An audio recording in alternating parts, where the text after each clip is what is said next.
this question, the principle explains to us about the legal implication of the maxim volenti non fit injuria. That is, if a person engages in an event by accepting and being totally aware of the risks inherent in that event, then such a person cannot later complain of or seek compensation for an injury suffered during the event.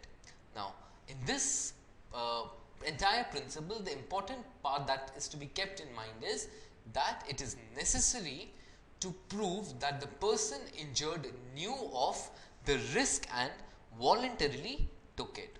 Now, the facts in the present question. The facts in the present question are: X is a chemical engineer. In consensus with his employer company, went deep into a coal mine to carry out a chemical examination which was extremely risky and sensitive. Now, the company provided all the safety measures and gears to X as were required by the concerned statute and the professional standards.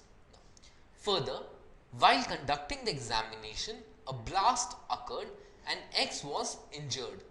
In an action for damages by X, the company attempted to invoke the defense of volenti non fit injuria as given in the principle.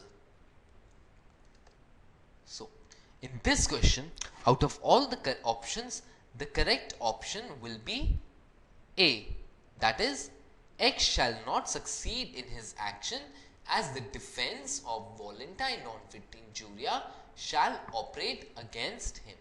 Now, reason why A is the right answer is because the principle clearly provides that it is necessary to prove that the person injured knew of the risk and voluntarily took it. Now, applying this part of the principle to the present state of facts, wherein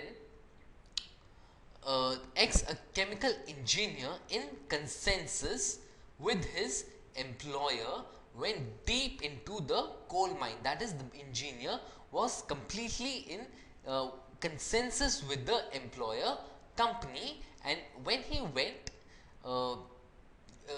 deep into the coal mine to carry out a extremely risky and sensitive chemical examination, he knew about the risks, and therefore, since he knew the risk and voluntarily took it, we can say that X shall not succeed in his action as the defense of volenti non fit injuria shall operate against him. That is, he has voluntarily agreed to suffer the harm.